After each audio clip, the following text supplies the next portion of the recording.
Oke, uh,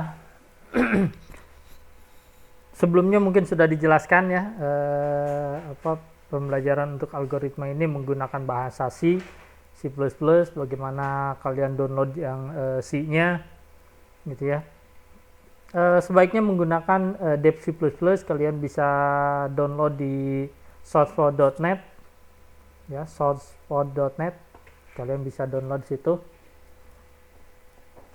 Oke.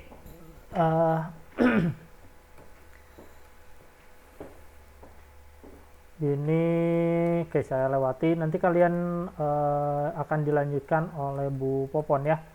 Ini saya coba backup dulu karena Bu Popon sedang masih dalam masa cuti melahirkan. Oke. Ini barangkali sudah dijelaskan bahwa mata kuliah ini berisi metode-metode dasar yang harus dikuasai dalam menyelesaikan masalah menggunakan komputer, ya. Maka bisa atau boleh bahwa mata kuliah ini istilahnya mengajarkan computational thinking, ya, berpikir secara komputasial, gitu.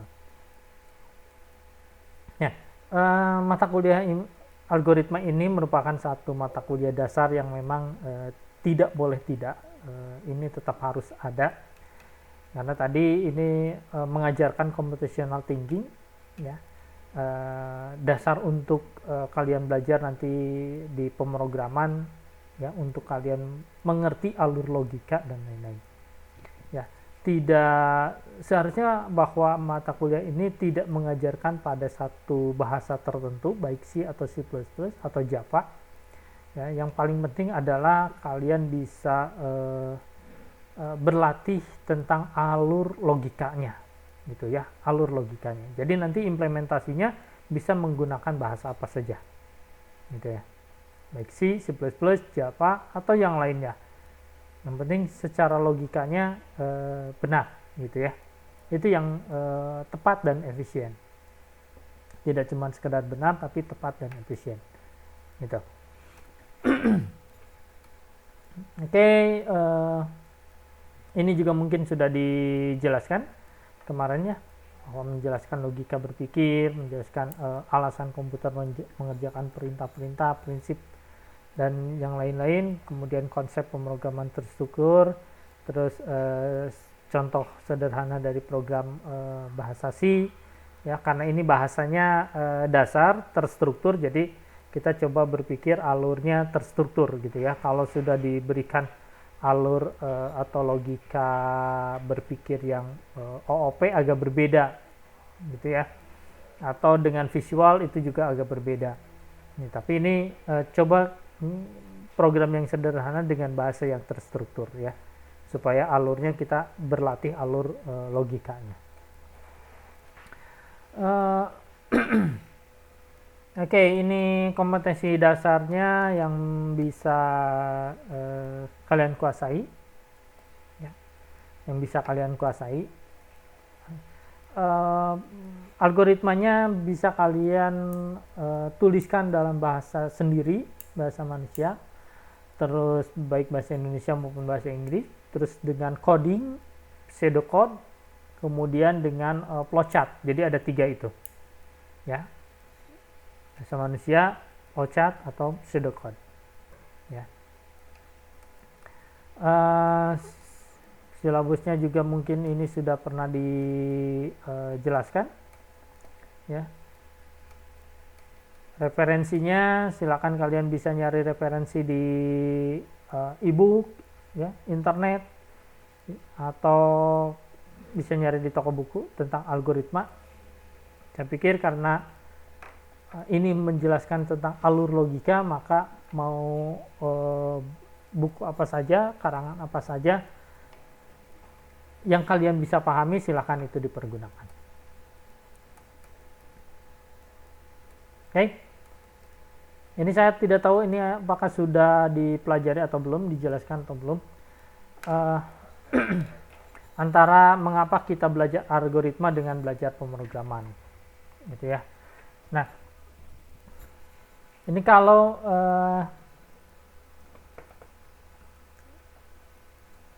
kita belajar algoritma dan pemrograman ini untuk menuliskan kode dalam bahasa yang dimengerti oleh komputer, gitu ya. Nah, komputer ini mengertinya sebetulnya ada beberapa proses ya, dari yang kita tulisan coding itu dikompilasi, ya, dirubah bentuknya menjadi bahasa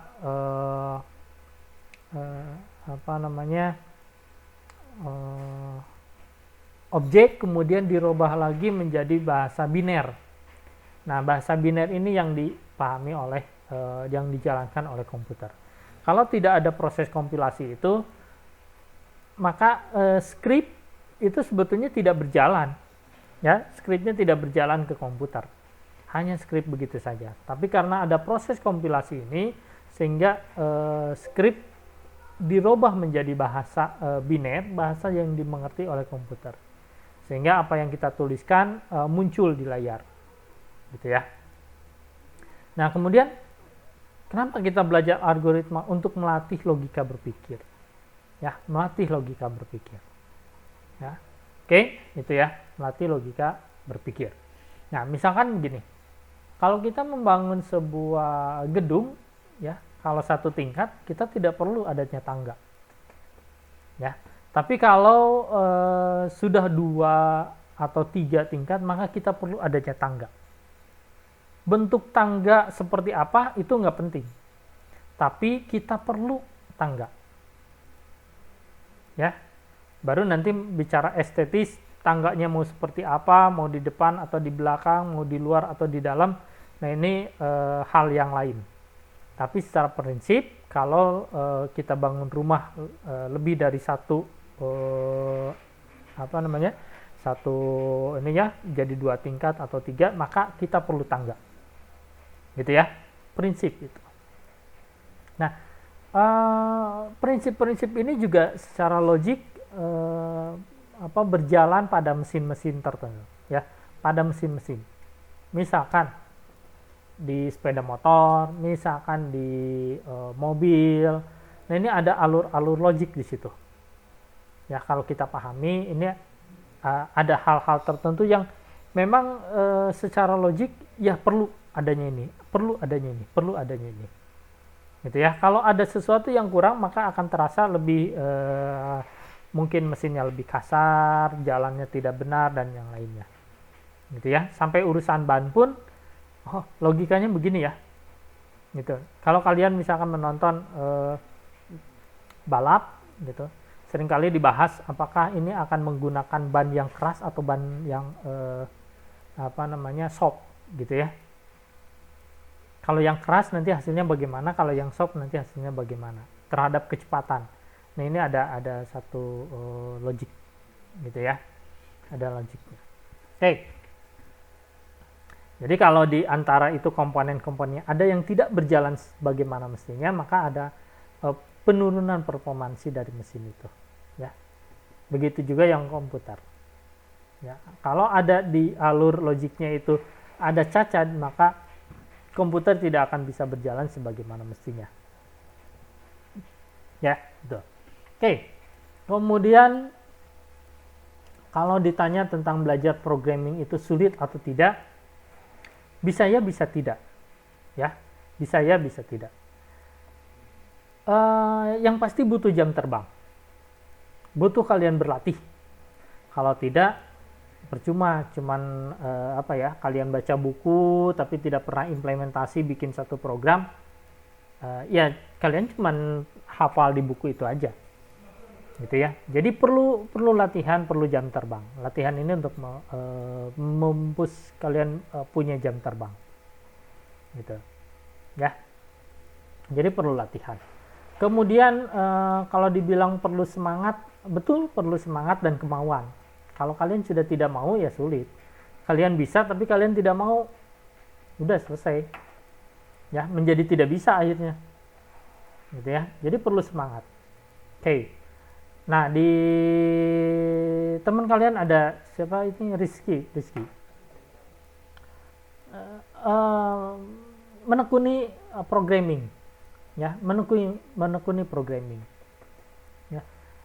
Kalau tidak ada kemauan, kalau tidak ada semangat, lagi mentok, mau ngapain-ngapain aja, tetap error.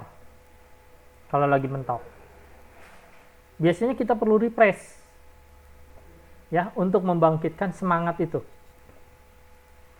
Kalau sudah ketemu idenya lagi, ditunda-tunda, akan mentok juga. Jadi kalau sudah ketemu idenya lagi, lakukan. Itu akan lancar lagi. Biasanya seperti itu. Ya istilahnya kalau tidak mood, mau gimana, kok ini salah, prosedur begini salah, itu salah gitu ya. Tapi kalau udah ketemu dalam satu titik, udah, dia kesananya lancar lagi. Gitu. Sama, saya kalau udah ngoding, nggak ketemu, saya main game dulu. Dari game ada alur-alur yang sama, oh ini sama ya alurnya begini, oh ini begini. Timbul ide, gamenya saya sisihkan, coding lagi. Kalau gamenya diteruskan, codingnya nggak akan selesai-selesai. Kalian main game terus, gitu ya. Tapi harus dialihkan, ya, alihkan. Sehingga ada semangat dan ada moodnya lagi, ya, ada ide lagi, ya, ada refresh lagi. Jadi kalau udah mentok jangan dipaksain, percuma, ya. Oke. Kemudian tadi, sering latihan, ya, butuh jam terbang dan sering latihan. Kalau tidak, percuma. Sama seperti main bola, sama seperti yang lain, kalau tidak latihan, percuma. Bisa? Iya, bisa. Tapi kalau tidak latihan, ya nanti menjadi tidak bisa lagi, ya. Oke. Kemudian latihan dan diskusi. Nah, kalau yang programming, kalian harus punya forum di luar, di dalam atau di luar lah, untuk berdiskusi. Jadi nanti kalau kalian mentok pada satu kasus, kalian bisa diskusikan di forum itu. Biasanya cepat tanggapannya, ya, terutama untuk yang orang-orang luar itu cepat tanggapannya, ya. Kalau yang orang di dalam, karena kepentingannya dengan ini programming itu agak berbeda, ya. Dia programming yang bersosialisasi atau programming yang cukup dia sendiri aja dengan dunianya, gitu. Kalau yang di luar lebih banyak programming yang memang atau programmer yang bersosialisasi. Jadi kalau di forum kita nanya, orang luar itu cepat untuk menanggapinya, gitu ya. Oke. Itu ini saya lewati itu. Nah, kurang lebih komputer ini seperti inilah. Ada bagian sistem operasi. Sistem operasi ini bahasa pemrograman dalamnya. Kemudian ada program aplikasi dan lain. Bahasa pemrograman ini banyak sebetulnya. Ya, ini pemrograman yang sangat lama sekali, dari mulai Basic, Pascal, Fortran, COBOL, C, Prolog, Lisp, Assembler dan yang lainnya. Kalau sekarang udah ke arah bahasa web dan bahasa mobile, ya. Web dari mulai PHP banyak lagi ke arah native dan framework. Kemudian ada ASP, ya, dan yang lainnya. Itu bahasa pemrogramannya. Nah, oke, kita lihat ke sini. Balik lagi ke definisi. Ini program dan pemrograman, ya, program dan pemrograman. Kalau program ini kumpulan instruksi, ya, kumpulan instruksi yang ya disebut dengan source code lah untuk programming. Nah, instruksi yang seperti apa? Biasanya instruksi yang logis dan sistematis, ya, logis dan sistematis. Kenapa dibilang logis dan sistematis? Nah, kalau instruksi itu tidak logis, maka pada saat dijalankan mungkin error tidak ada, tapi hasil tidak sesuai dengan yang diharapkan karena tidak logis, gitu ya, tidak logis. Nah, sistematis karena tadi ada unsur-unsur logikanya. Nah, kalau tidak ada logikanya, repot, ya, seperti cinta ditolak dukun bertindak. Tidak ada hubungannya sebetulnya. Nah, karena itu tidak sistematis. Jadi kita harus bagaimana? Maka buatlah program yang memang sistematis. Gitu ya. Oke. Nah, instruksinya apa? Ini ada sekian banyak komponen dari sintaksnya ya. Ada tentang input, output, proses, percabangan, perulangan, dan yang lainnya. Ya. Kemudian dari bahasa program, tadi ada bahasa tingkat bawah, low programming, tingkat menengah, middle programming, dan tingkat atas. Nah, kalau yang tingkat atas biasanya dengan lebih ke arah bahasa manusia ya. Kalau yang rendah yaitu assembler. Nah, assembler itu ada rekayasa logika di situ, logik ya. Oke, dari sekian banyak bahasa pemrograman, algoritmanya adalah satu, karena algoritma itu adalah alur dari sistematikanya, alur logikanya. Jadi satu, mau diimplementasikan dalam bahasa apapun harusnya bisa. Ya, hanya saja sintaksnya aja yang berbeda gitu. Ya, outputnya pasti sama. Oke, kemudian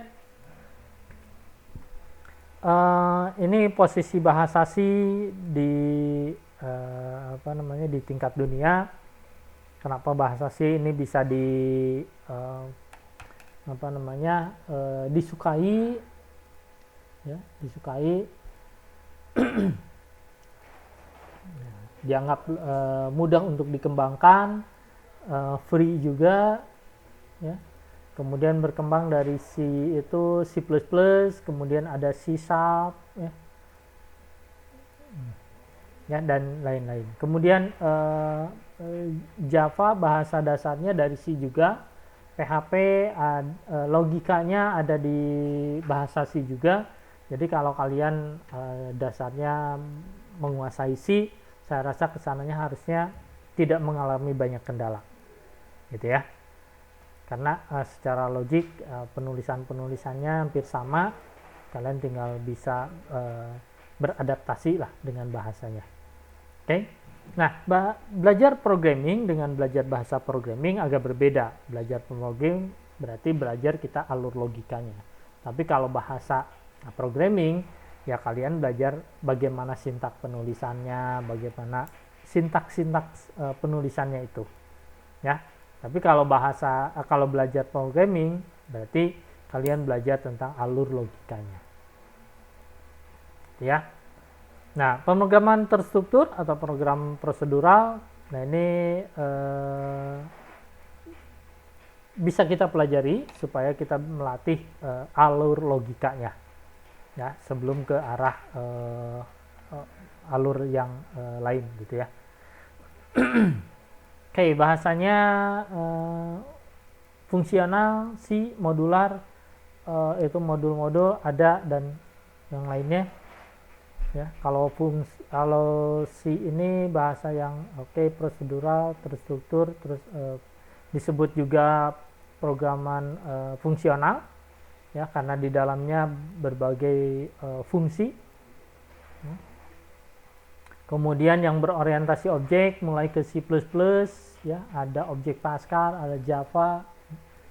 Kemudian deklaratif dengan Prolog. Kemudian yang web itu PHP dengan ASP, ya, dan yang lainnya. Oke. Kemudian computation of thinking ini memecahkan masalah dengan menggunakan komputer. Ya, logika komputer, ya, berpikirnya deklaratif, imperatif. Ya, untuk deklaratif ini menggunakan fakta atau mencari kebenaran, ya, dan imperatif ini menggunakan langkah-langkah logis untuk memecahkan masalah. Ya, computation thinking. Oke, alur berpikirnya seperti itu. Kemudian ini contohnya yang deklaratif dengan imperatif, ya, imperatif, misalkan seperti ini. Jadi mendeklarasikan dan apa namanya, yang menginteraktif ini seperti apa gitu ya. Oke, ini deklaratif ya, ini imperatif. Oke, kemudian coba saya ini dalam pengembangan aplikasi ya, dalam pengembangan aplikasi ini terkait dari metodologi atau life cycle-nya pengembangan perangkat lunak ya, yang mana di situ yang pertama ada requirement, user requirement, kemudian analisis, design, analisis termasuk di sini ya, user requirement, kemudian desain, implementasi, testing dan lain. Implementasi mungkin sebelumnya setelah desain ini ada coding ya, ada yang dipisahkan dengan coding, ada juga yang langsung menempatkan bahwa coding ini ada di implementasi ya, kemudian ada testing gitu. Nah, testing sebaiknya dilakukan ada beberapa cara ya, kita buatkan skenario nya black box dan white box gitu ya untuk testing ini. Nah, untuk yang black box atau terkait user friendly-nya, maka aplikasi ini harus digunakan, harus bisa digunakan untuk semua kalangan ya, bukan kalangan tertentu. Jadi kalau kalian testing mengembangkan aplikasi baik yang mobile atau web, coba lempar ke pasar, lempar ke orang yang belum mengerti. Kalau orang itu setelah install dia langsung tahu gitu ya apa yang dilakukan, maka bisa dianggap bahwa aplikasi ini sudah sangat user friendly, sederhana, bisa digunakan oleh semua orang. Tapi kalau orang yang dianggap pintar aja begitu lihat ini kita harus ngapain ya, kita harus ngapain, nah itu berarti aplikasi kita sebetulnya sulit ya, aplikasinya sulit. Jadi testing ini setelah dilakukan, kalau teknisnya memang dilakukan pakai metode black box atau white box.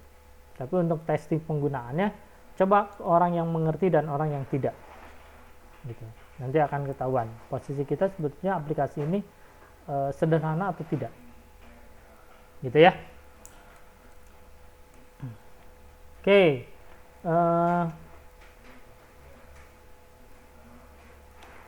Saya nggak tahu ini sudah diberikan atau tidak analogi seperti ini ya. Mudah-mudahan kemarin sudah pernah dibahas oleh Pak Krisna tentang algoritma seperti ini.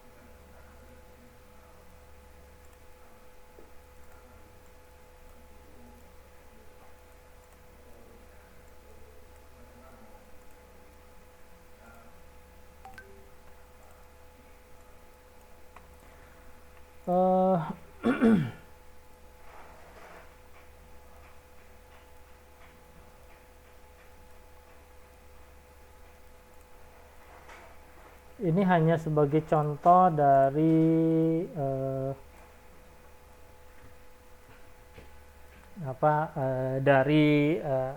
aksi dalam algoritma gitu ya. Kalau di sini misalkan mengupas kentang contohnya gitu ya, seorang mengupas kentang, nah, kan ada batasan-batasannya, apakah kentang harus dibeli dulu atau sudah ada, mengupasnya sampai seperti apa, apakah langsung sampai terhidang atau tidak, dan seterusnya yang susah.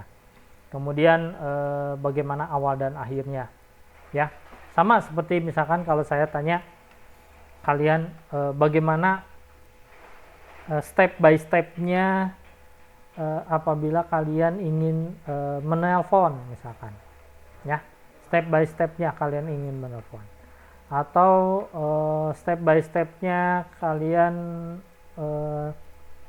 kalau ingin memakai kendaraan ya. Misalkan seperti itu. Saya tidak mengambil ke analogi yang tadi mengupas kentang, tapi coba ya step by stepnya apabila kalian ingin menelpon Ada yang bersuara? Silakan.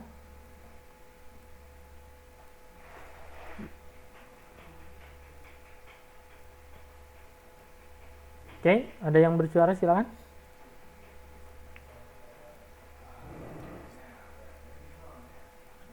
Hadir Pak, Oke, silakan.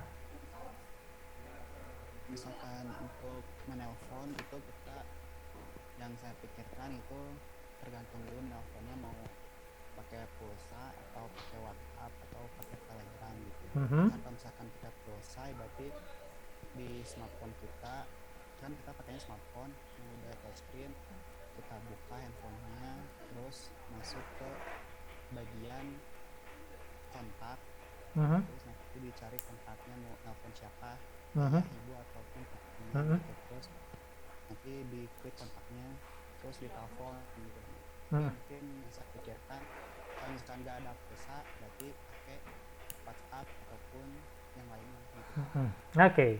Ada lagi yang lain? Silakan. Jawabannya betul tidak? Oke, di algoritma. Nah, ini tidak ada jawaban yang mutlak. Ya, betul, betul.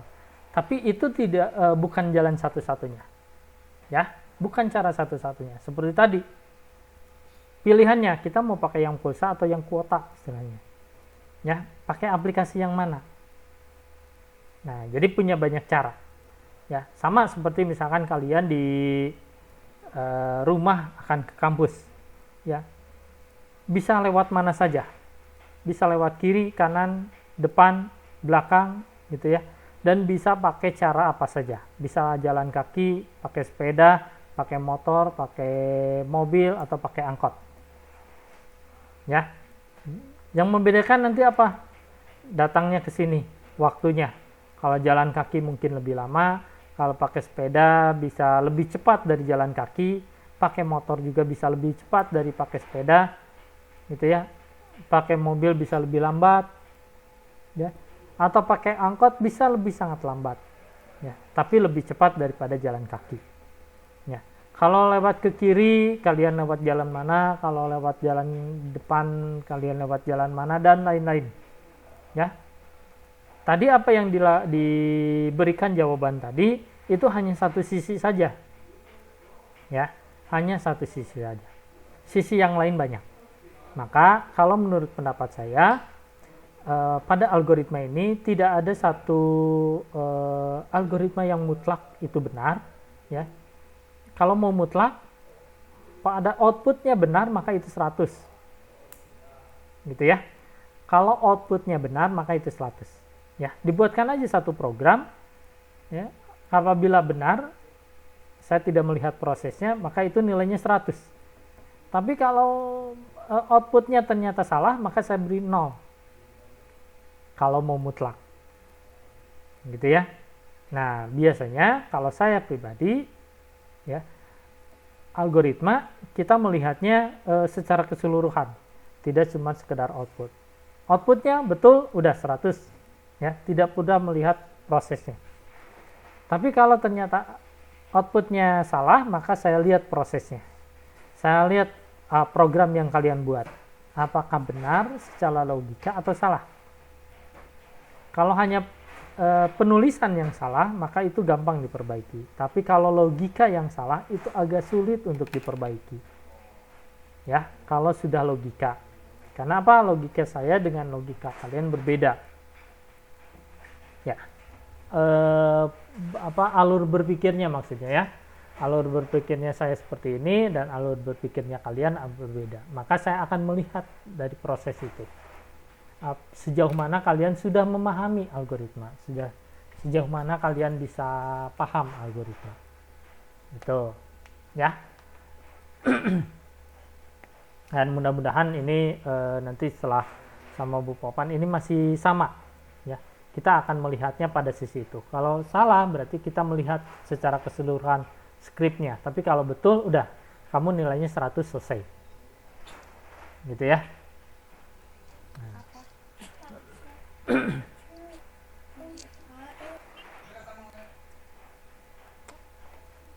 Oke, itu ya. Kemudian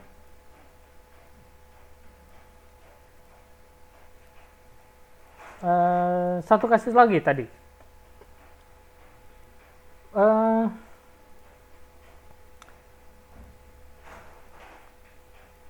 Apa namanya, pakai motor. Bagaimana step by stepnya?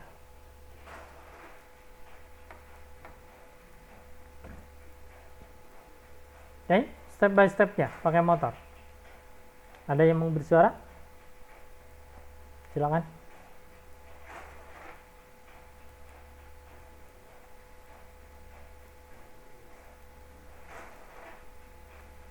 Kira-kira apa yang kalian lakukan apabila ingin menggunakan sepeda motor?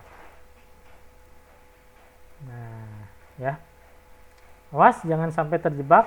Gini, kita waktu kecil agak di apa ya namanya didoktrin atau apa dengan lagu bahwa bangun tidur terus mandi.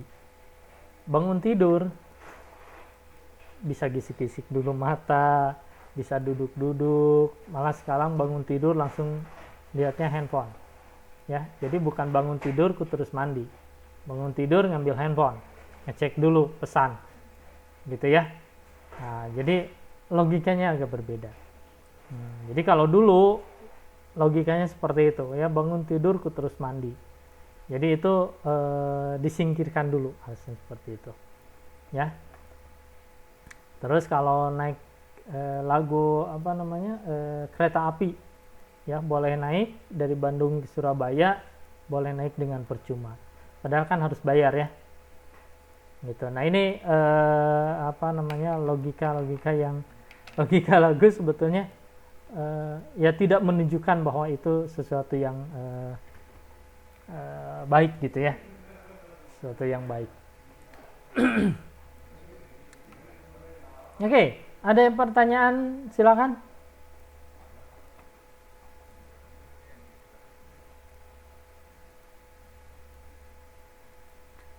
Untuk yang Zoom ini waktu saya tinggal 1 menitan.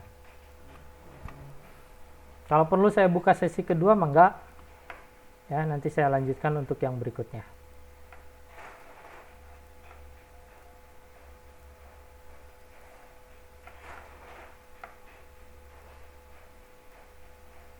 Oke, sesi ini saya cukup ya. Nanti kita lanjutkan. Sekarang jam udah adzan belum sih? Udah, Pak. Udah adzan ya. Nanti oke, setelah itu 15 menit, setengah 1 bisa kita lanjut? Bisa. Bisa, Pak. Oke, setengah 1 nanti kita lanjut atau setengah 1 kelamaan ya? Atau 12.15 kita lanjut mungkin sampai jam 1 lah, 12.15 sampai jam 1 udah itu selesai. Nanti jam 1 saya ada mata kuliah lain untuk lanjut ya. 12.15 saja ya, nanti kita lanjut untuk yang sesi kedua. Iya, Pak. Oke, terima kasih. Assalamualaikum warahmatullahi wabarakatuh.